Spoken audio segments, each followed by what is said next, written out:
Je suis Joëlle Tremblay, responsable du pôle d'expertise en transformation technologique et numérique, directrice générale par intérim de Technocompétences et philosophe.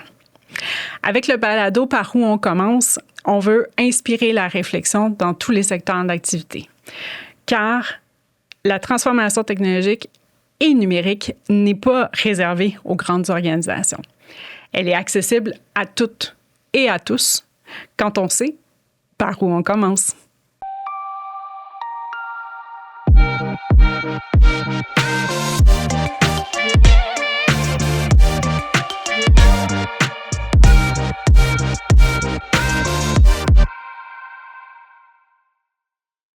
Bonjour, bienvenue à tout le monde. Alors, notre invitée aujourd'hui dirige le Cyrano depuis 2016. Elle est professeure à Polytechnique Montréal, chercheuse invitée à Harvard. Elle a contribué à la Déclaration de Montréal pour un développement responsable de l'IA. Spécialiste des risques et de l'innovation numérique, elle éclaire depuis des années les grands débats public au Québec.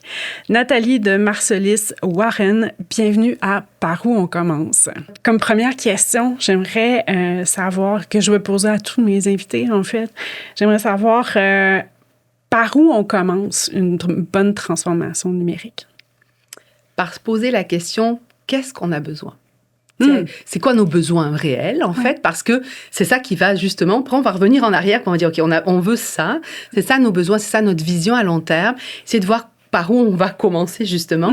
Et l'idée, une fois qu'on a compris le besoin, vers où on veut aller, c'est de dire, bon, est-ce qu'on a les bonnes choses? Donc, les données, les compétences, tu sais, un certain nombre d'éléments qui vont être un petit peu, finalement, le moteur de cette transformation-là. Mais c'est vraiment le besoin. C'est parce que si on dit, on veut faire de l'IA, on veut se transformer. Non, il faut savoir pourquoi on veut le faire. C'est quoi l'objectif, en fait? La vision qu'on veut amener dans notre entreprise, c'est une transformation numérique. Donc, ça va amener des changements technologiques, mais c'est surtout c'est quoi l'objectif qu'on veut atteindre. Est-ce que tu en vois souvent des organisations qui disent, qui t'approchent ou approchent des gens autour de toi dans tes équipes qui disent, ben nous, tout ce qu'on veut, c'est on veut avoir une solution d'IA dans notre organisation, point barre? C'est tout le monde, c'est ça. Tout le monde, c'est ça? C'est très rare que les gens viennent avec un besoin. C'est pas avec nous, là, mais les gens qu'on a rencontrés qui font de l'accompagnement, ils disent, ben nous, on veut de l'IA, tout le monde nous parle de l'IA, c'est de l'IA qu'il faut qu'on fasse, ou même qu'on se transforme et tout ça. On veut automatiser, on sait pas. Donc, c'est vraiment ça. Donc, il faut mettre un pas en arrière et se dire, OK, c'est quoi le besoin qu'on a? C'est quoi les problèmes qu'on a? C'est quoi la question qu'on veut résoudre, en fait? Et c'est pour ça que ça prend du temps, cette première étape-là, parce que il faut commencer par ça. Sinon, on va toujours, tout de suite, oui, il faut dire, on va tout transformer, on va former les gens. Non, puis on va savoir qui on va former, justement, au départ, qui on embarque là-dedans. Et aussi, ce qui va être important, c'est de dire, commençons avec un use case, en fait, un cas d'usage qui va voir déjà, qui va nous aider. On parle beaucoup d'expérimentation, on essaie de voir qu'est-ce qui peut nous aider dans la première partie, puis voir si ça fonctionne. Même si on va monter après en puissance et en compétences, mais au départ, c'est vraiment ça. Est-ce que tu en vois souvent des organisations qui disent, qui t'approchent ou approchent des gens autour de toi dans tes équipes qui disent, ben nous, tout ce qu'on veut, c'est on veut avoir une solution d'IA dans notre organisation, point barre? C'est tout le monde, c'est ça. Tout le monde, c'est ça? C'est très rare que les gens viennent avec un besoin. C'est pas avec nous, là, mais les gens qu'on a rencontrés qui font de l'accompagnement, ils disent, ben nous, on veut de l'IA, tout le monde nous parle de l'IA, c'est de l'IA qu'il faut qu'on fasse, ou même qu'on se transforme et tout ça. On veut automatiser, on sait pas. Donc, c'est vraiment ça. Donc, il faut mettre un pas en arrière et se dire, OK, c'est quoi le besoin qu'on a? C'est quoi les problèmes qu'on a? C'est quoi la question qu'on veut résoudre, en fait? Et c'est pour ça que ça prend du temps, cette première étape-là, parce que il faut commencer par ça. Sinon, on va toujours, tout de suite, oui, il faut de l'IA, on va tout transformer, on va former les gens. Non, puis on va savoir qui on va former, justement, au départ, qui on embarque là-dedans. Et aussi, ce qui va être important, c'est de dire, commençons avec un use case, en fait, un cas d'usage qui va voir déjà, qui va nous aider. On parle beaucoup d'expérimentation, on essaie de voir qu'est-ce qui peut nous aider dans la première partie, puis voir si ça fonctionne. Même si on va monter après en puissance et en compétences, mais au départ, c'est vraiment ça. OK. On va, pour se donner un rythme, en fait, commencer par des questions très rapides, mais on peut s'éterniser, bien entendu. On sait que la peur du changement est un frein majeur dans la transformation numérique, mais après ça, qu'est-ce qui bloque vraiment dans la transformation au Québec, dans la transformation numérique au Québec, selon toi? Ben, je pense que c'est l'ampleur de la tâche ou la vision à long terme. C'est de se dire, parce que c'est un changement, hein, c'est une transformation. Et quand on le prend vraiment comme une transformation, donc au départ, on a peur du changement, mais je pense qu'on a l'impression qu'il y a une ampleur de la tâche. On n'a pas une vision à long terme. On ne sait pas vraiment où on s'en va. Et je pense que ça bloque un petit peu les intervenants. Puis, est-ce que tu perçois la même chose chez des gens qui sont déjà établis dans une transformation numérique puis qui voudraient pousser plus loin, donc ils restent, disons, à l'étape 1, pour le dire simplement, puis ils vont pas aller faire les autres étapes nécessaires pour continuer dans la transformation numérique? Ben, il y a plusieurs personnes, justement, ou plusieurs organisations qui vont commencer le processus, et là, ils vont se dire, waouh, l'ampleur de la tâche est beaucoup plus grosse, parce que, évidemment, au départ, on va faire un petit peu un diagnostic de notre maturité numérique, si on peut dire ça, et ce qui va être important, évidemment, c'est de voir est-ce qu'il y a les données, parce que, tu sais, on le sait, hein, la transformation numérique va être basée sur justement nos processus, mais aussi nos données. Et parfois, on va se rendre compte que finalement, on pensait qu'on avait des données, on n'en a pas autant que ça. Ça en prend beaucoup pour faire marcher les processus et tout. Et on se rend compte que finalement, on n'en a pas assez, ou ils ne sont pas organisés comme il faut, ou ils ne sont pas structurés de la bonne façon. Donc, il y a toute une préparation à cette transformation. Et quand on commence, on voit l'ampleur de la tâche et très difficile d'avoir une vision à long terme, en fait, parce qu'il y a plein de choses qui changent en même temps.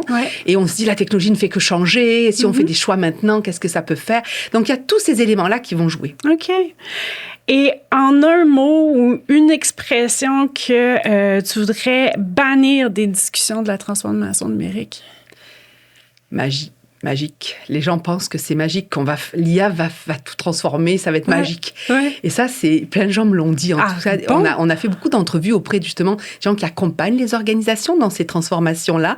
Et ils nous disent souvent, la magie de l'IA va opérer. Je donne la référence. Non. Puis tu dis, la magie de l'IA, il n'y a rien de magique dans l'IA, on le sait. Mais c'est ça que ça veut dire. En fait, on pense que, tu sais, les gens se disent, on veut faire changer, on va faire changer les choses, puis l'IA, ça va faire changer les choses. Donc, le mot magique, il faut l'enlever parce qu'il n'y a rien de magique. En revanche, il y a des étapes importantes, comme tu l'as dit, à suivre. Et puis, si on les fait bien, normalement, on va commencer un processus. Mais il faut enlever le mot magie, là. Il n'y a pas de magie. Puis donc, est-ce que la magie va jusqu'à dire que ça ne coûtera pas si cher que ça, qu'il n'y aura pas de frein économique à tout ça? Donc, dans l'univers magique ou de fascination qu'on peut avoir devant l'IA, est-ce que ça nous place dans une posture de déni par rapport au coût réel de l'implantation de l'IA? Ben, c'est un bon point parce qu'en fait, c'est ça qu'on voit aussi, c'est qu'ils pensent que comme c'est magique, on va trouver un logiciel, on va appuyer sur des boutons. Tu sais, donc, il y a cette facilité. Aujourd'hui, c'est vrai qu'avec l'arrivée, par exemple, de ChatGPT ou ces outils-là, c'est ça qu'on a eu le premier élément aussi. Ah, ben finalement, regarde, je rentre une phrase, il me sort une réponse. Tu sais, puis on a commencé à voir ce genre de choses-là. Donc, je pense que c'est un petit peu ça. Et quand on commence et qu'on fait un vrai plan de transformation, bien évidemment, coût, compétences, expertise, c'est les deux, là, puis ça va ensemble, évidemment. Et là, on commence à se dire, oh, waouh, c'est pas ce qu'on avait anticipé, en fait. Wow. Et quelle est la plus grande erreur? Tu viens de parler de magie, mais une grande erreur que les organisations commettent encore lorsqu'il est question du numérique en général. Pas nécessairement de l'IA, mais si ça peut nous amener là, on va y aller. Je pense que c'est de voir ça comme un projet avec un début et une fin. Ah, wow. Il n'y a pas de fin. En fait, c'est une continuité. Là, on commence un projet de transformation et on va continuer à le faire, en fait. Donc, souvent, on va dire, on va prendre un projet, puis quand on parle d'IA, souvent, ils voient ça comme un projet TIT. Je veux dire, on va adopter un logiciel, on va faire une transformation. C'est ça l'erreur, moi, je pense, parce que c'est un projet, mais c'est un gros projet. Alors, on peut y aller avec des petits projets. Tu sais, on dit souvent des cas d'usage, des choses qui vont avoir un effet rapide où on voit une transformation. Mais quand on parle de transformation numérique, c'est plein de petits cas d'usage qui vont nous servir. Des fois, certainement, c'est rapide, en fait. Des fois, c'est beaucoup plus long pour voir le résultat. Mais moi, ce que j'ai vu, en tout cas, ceux qui pensent que finalement, on se met là-dessus, on met une équipe, puis on se dit que ça va terminer, puis on va voir les résultats, c'est pas ça du tout. OK. Donc, est-ce que tu dirais que de faire un petit investissement au départ, d'avoir une idée claire finalement de tout le processus que ça nous prendra, ça serait le meilleur investissement pour se lancer dans une transformation numérique? Oui, je pense que ça serait en tout cas le bon départ, on va dire. Exact. Parce que même si on n'a pas encore l'idée de tout ce que ça va prendre, on peut le voir sur certaines. Alors évidemment, il faut faire attention de pas justement que les gens disent on l'a fait sur ce cas d'usage-là, puis ça fonctionne. Un cas d'usage, c'est pas un vrai cas.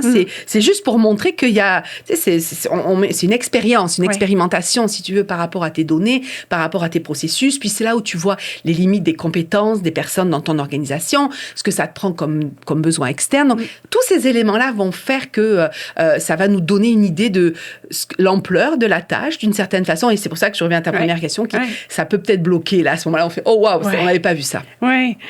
Alors, on va passer aux questions un petit peu plus du corps. On va aller chercher des choses importantes, en fait. Quel est le rôle clé que la culture organisationnelle doit jouer pour accompagner l'adoption d'une nouvelle technologie, voire de l'IA, voire même du numérique, en fait? Je pense que c'est le nerf de la guerre dans le sens où c'est un changement de culture, en fait. Tu sais, au sens où, comme c'est une transformation, il faut que tout le monde soit aligné avec cette transformation-là, de la haute direction aux personnes qui vont l'utiliser ou qui vont être des acteurs dans cette organisation. Puis parfois, ce qu'on fait comme erreur, c'est qu'on pense que c'est un projet TI ou c'est certaines personnes avec de l'expérience technique. C'est pas ça du tout. Tout le monde va être confronté dans n'importe quel poste parce qu'on va changer les façons de faire, les processus. Et quand on comprend que c'est la donnée qui est importante, tout le monde collecte des données, ou tout le monde en utilise, tout le monde doit les mettre quelque part au bon endroit pour que ça fonctionne. Et je pense que c'est ça le changement. Parce que souvent, quand on a des projets dans une organisation, on dit, qui est en charge du projet? Il y a un chef de projet, puis c'est son projet, puis encore une fois, il y a un début, il y a une fin et tout ça.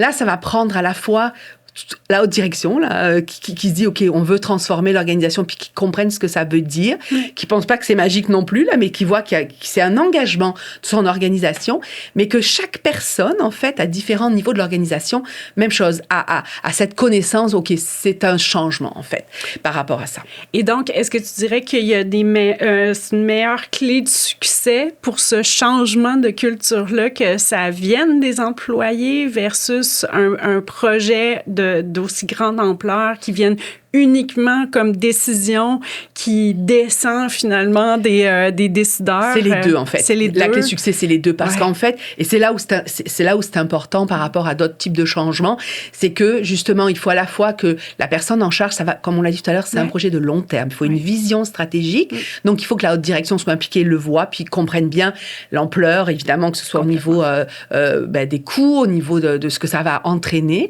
Et il faut que chaque personne se dise, OK, là, il y a un changement qui va se faire. On le sait qu'il y a certaines personnes qui vont avoir l'impression que ça va avoir un impact sur leur travail, sur leurs tâches, sur leur façon de faire. Ça va, là, on parlait tout à l'heure du changement, c'est ça qui se passe. Mais en même temps, c'est pour ça qu'il faut que ce soit global, en fait, que les deux se rejoignent d'une certaine façon. Après, évidemment, il y en a certains que ça va être plus directement pour eux, mais je pense qu'il faut que ce soit l'ensemble de l'organisation. C'est pour ça que c'est un changement de culture, mais avec une vision commune, en fait. On veut s'améliorer, on veut atteindre notre objectif, on veut rester compétitif, on veut prendre notre place sur le marché, mais de façon quand même réaliste, en fait. OK. Donc, réalistement, aussi, au Québec, on sait, notre économie est principalement composée de PME, voire de très petites entreprises et PME.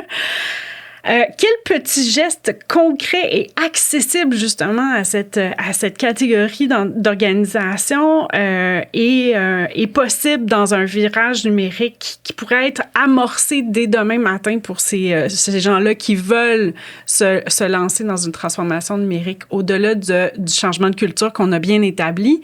Qu'est-ce qui pourrait être un point d'amorce ou de démarrage pour eux? Moi, je pense que c'est la formation. C'est-à-dire que c'est partir par les personnes. C'est-à-dire qu'on va aller trouver la technologie, on va aller trouver des gens pour nous aider à le mettre en place. Mais je pense qu'il faut former, en fait, pas former à la technique, mais former à ce contexte de changement, cette nouvelle technologie qui va être utilisée, la façon dont ça va impacter les façons de faire ou nos tâches, parce que pour démystifier un tout petit peu. Alors, on l'a vu au Québec, on s'est lancé justement dans la sensibilisation. L'IA est partout. Je veux dire, on est au cœur de la recherche fondamentale au Québec, donc on en entend beaucoup parler. Mais quand il faut faut l'appliquer, l'utiliser, c'est plus difficile, en fait, de savoir vraiment. Et du coup, ça fait complètement peur. Tu sais, on se dit, on a les meilleurs experts, ça va nous aider. Et les petites entreprises, évidemment, elles n'ont pas le temps même de prendre le temps de la poser. Je dis tout à l'heure, il faut absolument réfléchir, à avoir un plan, une vision. Là, on n'est même pas là du tout. Non. Donc, dans les plus petites, il faut que rapidement, on voit ce qu'ont nos besoins, où c'est qu'on va aller chercher finalement cette valeur ajoutée de cette transformation-là. Et ça part, c'est la formation. OK. Mais on pense souvent, justement, tu parles d'implantation d'IA, on pense souvent que d'implanter un modèle d'IA, ça va nous coûter excessivement cher. Et donc, on va lésiner, on va laisser pour compte la formation de nos employés, de nous-mêmes, même en tant que gestionnaire, parce que la technologie coûte trop cher ou quoi que ce soit. Mais ce que tu es en train de nous dire, c'est que est-ce que c'est aussi qu'il y a des solutions d'IA qui coûtent pas si cher que ça aujourd'hui en 2025? En fait, c'est un tout, dans le sens où je suis d'accord qu'il y a des solutions d'IA. Oui, il y a des outils d'IA qui existent, mais elles ne fonctionneront pas si tout le reste en avant n'est pas bon. C'est-à-dire, c'est pour ça que c'est important de bien le comprendre, parce que si les gens ne sont pas formés, ne comprennent pas comment ça va servir, ne font pas ce changement de culture, même dans la façon d'aborder les problèmes, qui ne mettent pas la donnée au cœur. C'est parce que souvent, ce qu'on va voir dans des échecs, ce n'est pas la technologie, ça ne coûte pas cher de développer un algorithme, en fait, ou de le faire. Il faut la bonne connaissance, il faut que ce soit aligné avec les besoins. Mais c'est le besoin, justement. C'est qu'est-ce qu'on a besoin vraiment et est-ce qu'on est capable de trouver des solutions, justement, et avec les données qu'on a. Donc, c'est pour ça que je dis la formation, c'est pour que les gens comprennent ce genre de choses-là. Et encore une fois, ça va être continu dans le temps. C'est pour ça qu'il faut les former dès le départ pour qu'ils comprennent ce qui va se passer. Puis quand je dis formation, c'est vraiment comprendre les outils, c'est pas les utiliser ou les développer là, mais c'est pour avoir une idée de ce qui s'en vient en fait. Mm-hmm.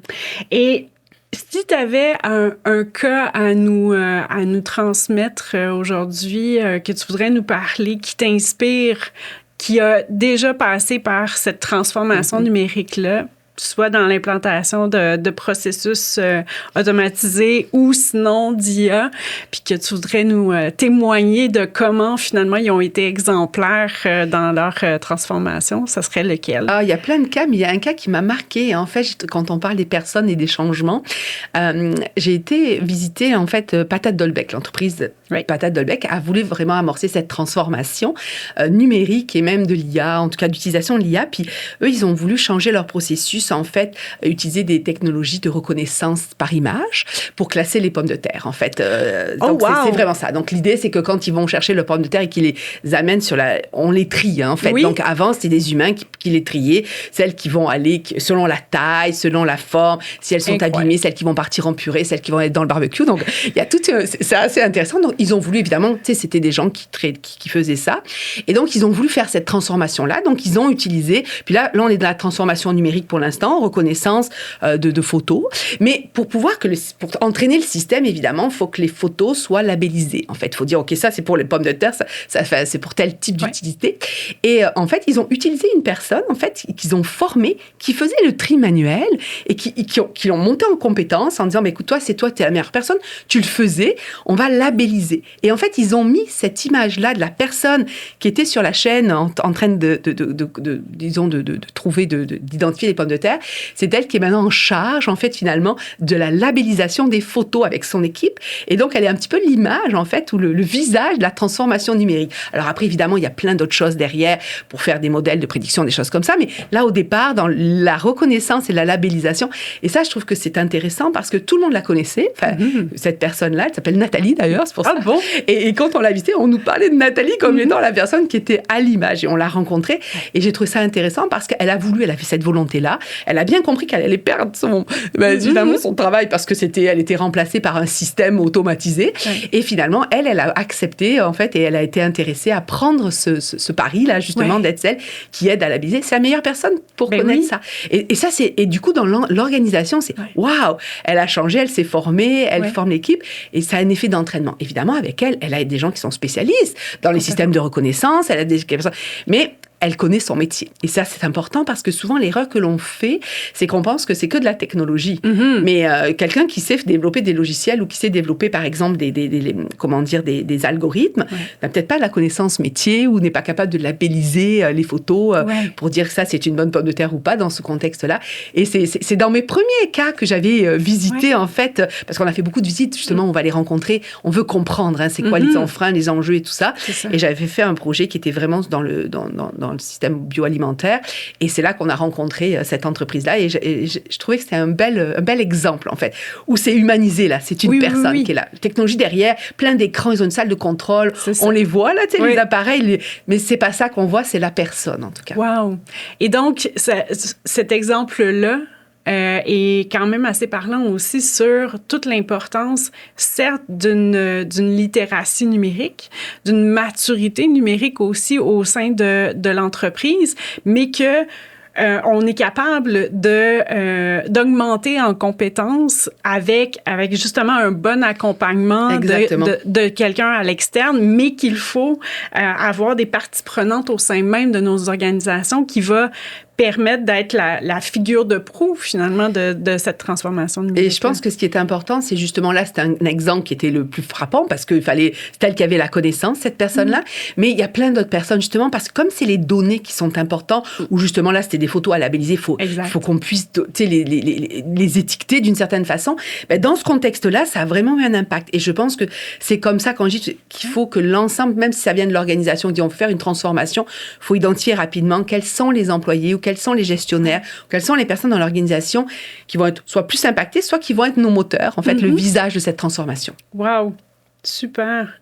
Et donc, j'ai le goût de rebondir là-dessus, mais oui, je pense que je vais le faire.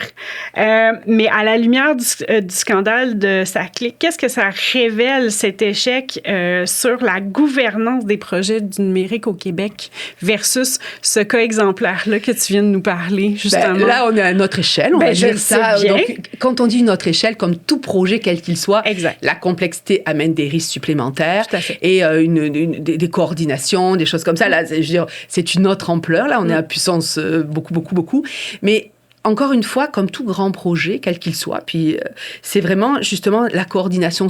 À un moment donné, tu sais, là, il faut qu'il y ait les bonnes personnes aux bons endroits et qu'on se rende compte justement de ces effets de dérapage ou de retard ou d'éléments. Parfois, on pense que ça va pas. En fait, ça marche jamais. On va le dire ça comme ça. Tu sais, les premiers, les use cases dont je parlais comme ça. Souvent, les entreprises, c'est un déclic pour elles. Elles disent, c'est pas ça qu'on attendait, c'est pas ce qu'on va passer. Et souvent, en fait, il faut que à tous les niveaux, les personnes intériorise que ça va pas marcher. Puis c'est pas grave, ça va pas marcher comme on voulait que ça fasse ça fait pas ça, mais ça fait quand même ça, puis on apprend de l'expérience. Et je pense que dans des grands projets comme ça, j'en ai vu plusieurs, en fait, où à un moment donné, il y a quelqu'un qui dit oui, on y va quand même. Tout le monde dit que ça va pas marcher, mais on y va quand même, puis on verra, on réorganisera. Et c'est peut-être ça l'enjeu parfois, c'est de se dire, on ne devrait peut-être pas y aller tant qu'on n'a pas plus de drapeaux verts, on va dire, et que s'il y a quelques drapeaux rouges, il faut faire attention. Maintenant, on a des contextes aussi, des contextes, on a des timings, il faut faire attention, il faudrait comprendre vraiment ce qui s'est passé. Mais je pense que le plus important, si on le remet à une échelle d'une entreprise, c'est de se dire, il faut que ceux qui sont en charge de la transformation vous disent ok, c'est bon, ou que ça va pas avoir un impact démoralisateur parce que ça marchera pas, c'est sûr, on le sait, parce que c'est très compliqué et tout ça, mais on veut quand même avoir le quick win, on veut quand même avoir un petit bon résultat. Et quand on le met à l'échelle et que c'est un produit et plus un use case, là on se rend compte qu'il y a beaucoup plus de choses à faire concorder, puis c'est compliqué en fait.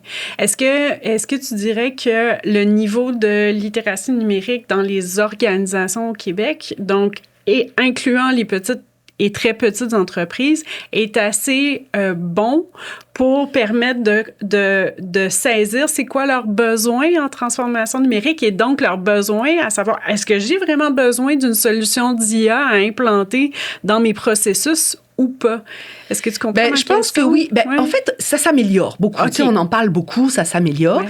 Mais ce que je viens de dire, par exemple, que si quelqu'un te dit, qui est en train de développer le système, dit ça va pas marcher, on n'a pas les... Tu sais, que tu l'écoutes. Parce que parfois, on va dire, OK, on lance la chose, puis on va se réajuster. C'est là qu'il y a des cas de fiasco ou de choses comme ça, parce qu'on a l'impression qu'on est prêt, puis ça va pas marcher. Mais il y a quelqu'un, à un moment donné, qui a dit, on avait un échéancier, on va justement, on veut le garder, on y va, puis l'aspect technique, on verra. Donc, il y a les deux aspects qu'il faut regarder, je pense. Et dans ce contexte-là, ça peut être, justement, ça peut aller à la catastrophe, parce que si ça fonctionne pas, il faut rétro-pédaler, et puis on va perdre, en fait, justement, ce momentum où les gens étaient prêts à embarquer dans un projet. Et c'est pour ça que souvent, on dit l'éléphant est gros, on le mange par petits morceaux, mais on a toujours l'idée de l'éléphant quand même. Tu sais, on sait que c'est gros, on va y aller, mais il faut y aller par petits bouts et essayer de voir ce qui va et ce qui va pas. Et c'est pour ça que les grands projets de technologie, en général, on a des étapes, là, tu sais, on part pas tout d'un coup. Et parfois, malheureusement, pour d'autres contraintes, là, qui peuvent être des contraintes de coûts politiques ou, je sais pas moi, des contraintes qu'on va avoir dans le besoin des personnes ou des compétences, on va peut-être pousser trop vite. Il faut pas être pressé, on va dire. Mais je vais aller quand même sur cette dimension-là parce que j'ai l'impression que l'industrie pousse beaucoup, mais parce que c'est une industrie, donc c'est leur modèle d'affaires et tout ça, pousse beaucoup les solutions d'IA, peu importe les besoins. Donc, tout le monde a besoin d'une solution d'IA dans son organisation. Est-ce que toi, tu penses la même chose ou justement, c'est pas tout le monde qui a besoin d'aller jusque-là, c'est peut-être juste une automatisation de processus finalement? Je pense que c'est ça, c'est que à mon avis, aujourd'hui, on a tous besoin de s'améliorer. Là, il y a des outils, donc on doit le faire. Mais des fois, ça va être un tableau de bord. Des fois, ça va être juste des données structurées sous un format d'intelligence, des données, comme on le dit. Et c'est pour ça que moi, je pense souvent, quand on parle d'IA ou même quand on parle de transformation numérique, je mets toujours les données. Puis mes collègues on met les données au centre, puis on parle de science des données, où là, on va aller voir. Maintenant, si on veut, comme tout à l'heure, je disais, la reconnaissance d'images. Là, on est dans un contexte très spécifique. Mais au départ, si on veut juste améliorer nos processus, se transformer, c'est de la science des données au départ. Puis après, on va voir si on peut y rajouter d'autres éléments plus spécifiques. Mais c'est ça où on pense l'IA. Tu sais, quand je dis tout à l'heure, c'est magique, on pense ça. OK, donnez-moi l'IA, ça existe. Il y a beaucoup d'outils aujourd'hui pour aider les entreprises à s'améliorer. Il y a des solutions pour les plus petites, des solutions plus maison pour les plus grandes. C'est sûr qu'une entreprise plus grosse, elle va vouloir avoir son équipe, elle va monter en compétences à l'intérieur, parce que ça coûte cher, sinon, s'il faut toujours aller à l'extérieur. Mais une plus petite peut utiliser un des outils qui existent. Il y en a sur le marché qui sont très bons. Mais souvent, c'est un manque de connaissances. Donc, je rejoins quand même ta question sur la littératie, c'est que encore une fois, on pense que l'IA, c'est facile et qu'on va l'utiliser, mais on n'a pas besoin d'IA tout le temps. Tu sais, l'IA, c'est très spécifique en réalité. Je veux dire, c'est utilisé pour certaines choses. Et c'est pour ça que la première question, c'est quoi vos besoins? C'est quoi à quel moment voulez-vous améliorer et pourquoi? Puis là, on va comprendre. Et normalement, quelqu'un dans cette industrie-là, puis moi, j'en parle beaucoup, les gens qui font de l'accompagnement, notamment l'accompagnement au départ, pour démarrer le processus, eux, c'est ça qu'ils cherchent à dire. C'est quoi vos besoins? Qu'est-ce que vous cherchez? Puis démystifier. Alors, comme on dit là, tu sais, la balloune, elle va se décider, parce qu'on ne pensait pas que c'était ça, on pensait que ça pouvait le faire. Mais une fois qu'ils ont bien commencé le processus, ils peuvent le faire. Ça peut être magique à la fin, tu sais, le résultat peut l'être, mais ça va prendre du temps. Mais il n'y a rien de magique au départ, là, c'est ça. Puis de toute façon, la magie, c'est juste de comprendre c'est quoi la clé du mystère, là, finalement, puis qui est bouchée à la vue. Mais je pense qu'il faut aussi que les gens qui accompagnent dans cette organisation, justement, fassent attention à ça. Tu sais, c'est comme dit, on ne veut pas vendre une limousine à quelqu'un qui aurait besoin d'une petite voiture pour se déplacer. Tu sais, il faut faire la même chose. On l'a vu avec les systèmes de... Tu sais, il y a quelques années, quand on faisait des transformations avec les ERP, là, tu sais, on vendait des systèmes beaucoup plus gros que la taille des entreprises, c'était coûteux, c'était compliqué. C'est la même chose. Là, il faut absolument, si on veut réussir notre transformation numérique au Québec en général, avec plus de 95% d'entreprises qui sont quand même petites et qui ont certains besoins, il faut s'aider, en fait, à le faire de cette façon. Puis justement, tu me permets d'avancer ma prochaine question. Comment décririez-vous, en fait, l'état actuel de la transformation numérique au Québec? Elle n'est pas à la hauteur de nos ambitions, je vais dire. C'est-à-dire que j'ai l'impression que on fait beaucoup en recherche fondamentale en IA, en transformation numérique, qu'on a mis beaucoup de programmes en place. Donc, c'est pas... on a des ambitions. On s'est mis une volonté dans la stratégie québécoise de recherche et d'innovation. Il y a un objectif. On avait un objectif d'entreprise qui, justement, utilise l'IA ou qui se transforme. Et on a mis des programmes en place, mais on n'a pas encore les résultats escomptés. Et on se dit, mais pourtant, on essaie d'éduquer, on en sensibilise. Donc, il y a un petit enjeu. Puis là, actuellement, on fait beaucoup d'entrevues, justement. On essaie de regarder c'est quoi qui bloque, là. Puis nous, on le fait sur l'accompagnement, en amont, vraiment au départ. Et ce qu'ils nous disent tous, en fait, ceux qui jouent ce rôle-là, c'est justement, c'est que cette étape-là, elle est primordiale, en fait. Et après, dans la suite, je veux dire, la suite où on met vraiment une montée en compétences dans l'organisation, mais au départ, il faut comprendre l'IA. Donc, il faut passer plus de temps au départ. Et là, il y a des programmes qui se mettent en place avec certains organismes au Québec, justement pour passer du temps sur cette première phase et pas avoir peur de dire les vraies choses, en fait. De leur dire, ça, c'est pas pour toi, ça, tu crois ça, mais c'est pas ça. Puis, puis souvent, on nous dit, on a réussi, grâce à cette première étape-là qui s'est faite de façon, en fait, honnête et ouverte, on va dire d'une certaine façon. On ne vend pas quelque chose, on les accompagne pour dire, écoutez, il faut vous préparer, puis après, vous irez acheter ou pas des solutions, vous les développerez. On fait économiser de l'argent parce que, si tu t'es parti déjà, j'avais déjà 1 million de budget, je vais changer mon entreprise. Ouais, mais ton entreprise n'est pas prête à changer. Elle n'est pas fonctionnelle dans les données, la façon, les compétences de tes employés. Donc, ce bout-là est vraiment important. Et je pense que c'est pour ça que je dis souvent, c'est dommage parce que mais on va le rattraper, on y met beaucoup d'efforts aujourd'hui. Et le rôle de l'accompagnement en amont est important. Après, il va falloir, une fois que, OK, on a mis les conditions gagnantes, moi je dis, il faut les mettre sur la trajectoire du succès, là, je veux dire, mettons-nous là, puis il faut qu'on accepte de dire, en statistique, on dit, ceux-là, non, ils sont pas prêts, ceux-là, il faut les former, ceux-là, il faut qu'ils engagent. Alors, évidemment, il faut aussi leur amener des solutions ou les aider, parce que juste leur dire, le diagnostic est pas bon pour vous, vous n'avez pas de maturité numérique, même ça, ils ont du mal à le comprendre, ce que ça veut dire. Et encore une fois, c'est un mauvais mot, c'est la maturité de la donnée. Moi, je dis, est-ce qu'il y a les données qu'il faut? Et du coup, quand tu n'as pas ces données, ou que c'est pas, tu vas dire, on ne peut pas faire l'IA avec ça, on ne peut pas l'utiliser, donc qu'on le dise clairement. C'est ça qui est important, là. Je veux dire, et après, il y a toujours des solutions, parce que si tu as des données, la puissance de calcul, tu vas la chercher sur un cloud externe, tu vas chercher des compétences d'analyse à côté, mais je veux dire, au début, c'est ça. Et encore une fois, peut-être, tu n'en as même pas besoin d'IA. Tu as peut-être juste besoin de tableau de bord, de données. Exact. Et aujourd'hui, le numérique est partout, la technologie est partout, mais il faut les aider. Donc moi, je pense que aujourd'hui, on n'est pas encore là. Il manque pas grand-chose, mais c'est un petit maillon. Et encore une fois, les programmes sont mis en place. J'espère. Là, il y a eu une relance. Quand on a fait une évaluation du parcours de la stratégie québécoise recherche et innovation, la SQRI au carré, là, on en a parlé de ça. On s'est dit, il y a quelque chose. Puis donc, c'est connu, on le sait, là, c'est un fait. Là, on a l'IA, il y a un certain pourcentage d'entreprises qui l'adoptent, mais nous, on veut aller chercher celles qui l'adoptent à forte valeur ajoutée, là, c'est celles qui vont avoir vraiment un impact, et celles qui sont dans leur transformation numérique, c'est quoi leurs besoins? C'est juste un tableau de bord, ils ne savent pas le faire, comment on peut les aider? Il y a peut-être des outils tout faits, pas chers en plus, tout ça. Donc, mais il faut réussir à faire cette première étape-là, qui pour moi est primordiale. Wow! Puis ça me permet en fait de rebondir sur ma prochaine question au sujet de la souveraineté numérique, parce que dans le contexte géopolitique actuel, c'est quand même au cœur de d'une vision stratégique, en fait, d'avenir, d'une valorisation, en fait, du savoir-faire aussi québécois au sujet tant de l'IA que du numérique aussi. Est-ce que toi, tu vois une vision quand même assez... je voulais pas nécessairement dire radieuse, mais importante pour le Québec à saisir, une opportunité finalement à saisir pour le Québec, cette souveraineté numérique-là? Je pense qu'on y va vers ça et c'est très important. On l'a vu dans le contexte en fait des enjeux avec notre partenaire principal, où là on se pose des questions. Et quelque chose qui est important tout à l'heure quand je parlais de formation, comme c'est les données qui sont centrales, cette souveraineté numérique, elle nous met vraiment, si on l'a pas, elle va nous mettre finalement en péril là, pour certaines choses. Et dans la formation des gens, il faut qu'ils comprennent ça. Il faut qu'ils comprennent où sont stockées les données, comment elles vont être utilisées par qui a accès, c'est quoi le droit qu'il y a derrière. Parce que, clairement, à un moment donné, elles sont stockées dans des systèmes, même s'ils sont ici, là, ceux qui supportent ces systèmes-là, la gouvernance-là, c'est peut-être pas des puissances canadiennes, en tout cas, et ça va être important que les personnes le voient. Donc, dans cette fameuse formation, on parle d'IA responsable, utilisation responsable des données. On a fait ce qu'on peut au Québec, on dit, OK, attention aux données personnelles, la façon... Donc, on essaye de créer des choses qui vont impulser forcer finalement ce changement-là, mais c'est plus large que ça. Et donc, on se doit, en tant que gouvernement, évidemment, d'y penser parce que, il faut trouver des solutions. Des fois, la solution facile, on l'a vu, les gouvernements, on le voit dans plusieurs pays, se sont posé la question quand il y a eu les enjeux avec les États-Unis ou avec, ils se sont dit, oh, wow, toutes nos données, finalement, sont maintenues dans des serveurs qui sont sur notre territoire.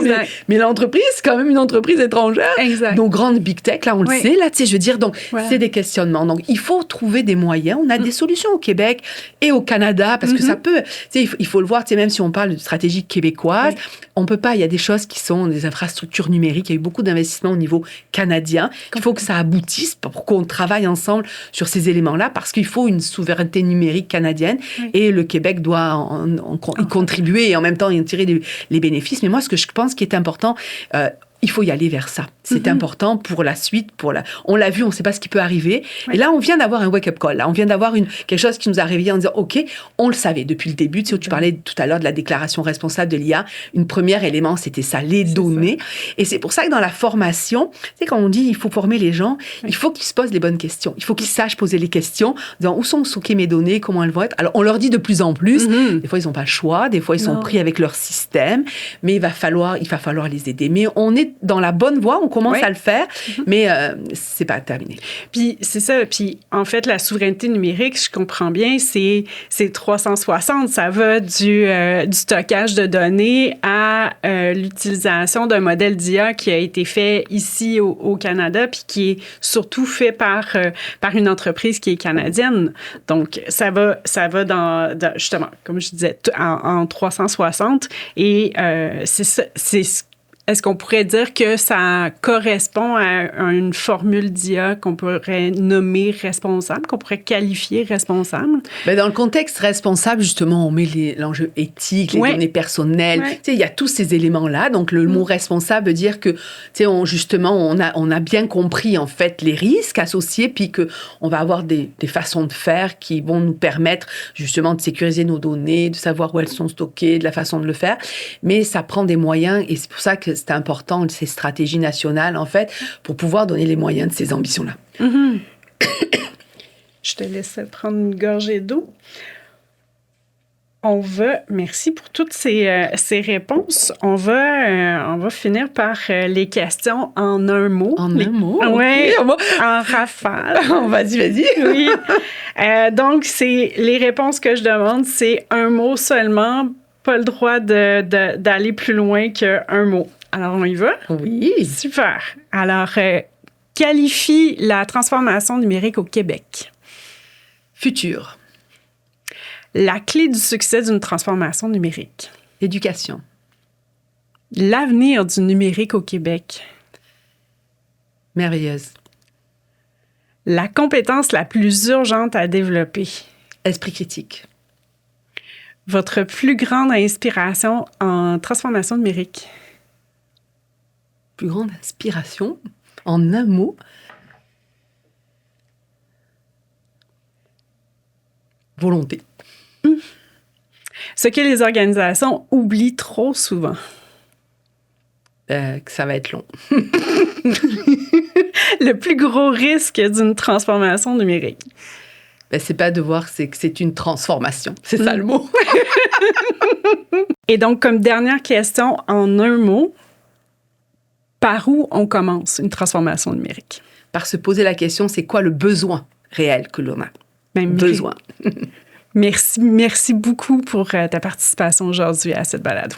Merci, ça a été un plaisir. C'était ma discussion avec Nathalie de Marcelis-Warin. Si vous avez écouté ce balado jusqu'à la fin, n'hésitez pas à écrire en commentaire le mot « patate » et à nous laisser vos suggestions et toutes les questions aussi. Et surtout, n'hésitez surtout pas à partager ce balado.